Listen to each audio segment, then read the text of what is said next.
सचिन तेंडुलकर त्याला सर म्हणायचा. रमाकांत आचरेकर सरांचा तो आवडता शिष्य होता. रमाकांत आचरेकर सर सचिन आणि विनोदला नेहमी सांगायचे, अनिलची फलंदाजी पहा. त्याची फलंदाजीत आक्रमकता होती, म्हणूनच त्याला मुंबईचा वीर रिचर्स म्हटले जायचे. सचिनच्या आयुष्यात अजित नावाचा भाऊ होता, तसाच अनिलच्याही आयुष्यात होता. पण सचिनच्या भावाने त्याची कारकीर्द घडवली, तर अनिलच्या भावामुळे कारकीर्द विस्कटली. आज हा अनिल आपल्याला मुंबई क्रिकेटला सोडून गेला आहे. अनिल महान फलंदाजांमध्ये पोहोचू शकला असता, परंतु नशीब आणि वाट्याला आलेलं दुःख त्याला पुढे घेऊन जाऊ शकले नाही. असा कोण होता हा अनिल?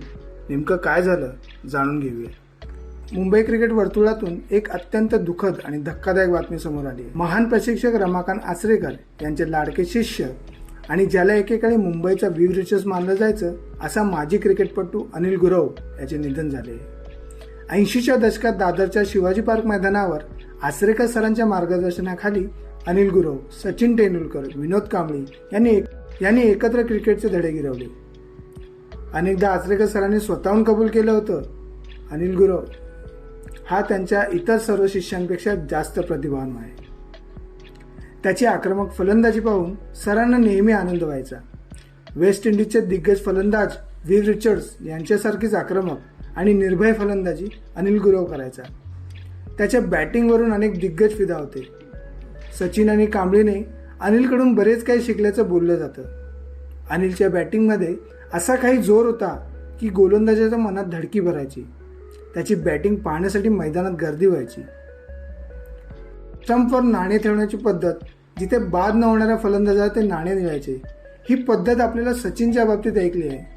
पण ही पद्धत आचरेकर सरांनी सर्वात आधी अनिल याच्यासाठी सुरू केली होती. पण नियतीने अनिल गुरव याच्या आयुष्यात एक क्रूर खेळ खेळला.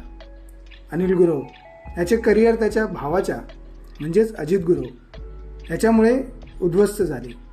अंडरवर्ल्डमधील संबंधामुळे आणि पोलीस त्रासामुळे अनिलला क्रिकेटपासून दूर जावे लागले. एका अजितने सचिनची कारकीर्द घडवली, तर दुसऱ्या अजितमुळे अनिलचे स्वप्न तुटले. अजितच्या अंडरवर्ल्ड संबंधांमुळे पोलीस केव्हाही घरी येऊन अनिलला चौकशीकडे उचलायचे. त्यामुळे अनिलच्या मनातही प्रचंड भीती तयार झाली होती. पोलीस क्रिकेटच्या मैदानावर आपल्याला उचलतील असे त्याला सतत वाटू लागले. त्यामुळे तो आणि त्याची आई नालासोपाऱ्यात राहायला गेले. पण एक दिवस तिथेही पोलीस अजितला शोधत आले आणि अनिललाच अजित समजून उचलून घेऊन गेले. अनिलला त्यांनी खूप मारहाण केल्याचे म्हटले जाते. या घटनेनंतर अनिलच्या आयुष्याला कलाटणी मिळाली आणि तो दारूच्या आहारी गेला. त्याला क्रिकेटमध्ये पुढे जाता आलं नाही. बऱ्याच वर्षांपूर्वी एका स्थानिक सामन्यादरम्यान अनिलची आचरेकर सरांशी भेट झाली होती. त्यावेळी अनिल दारूच्या नशेत होता. सरांनी त्याला जवळ बोलवले आणि अत्यंत दुःखाने म्हटले, मी तुला खेळायला शिकवले होते, दारू प्यायला नाही. तू तुझ्या आयुष्याचे काय करून ठेवले आहेस? नियतीच्या या खेळाने एका महान प्रतिभेचा अंत झाला.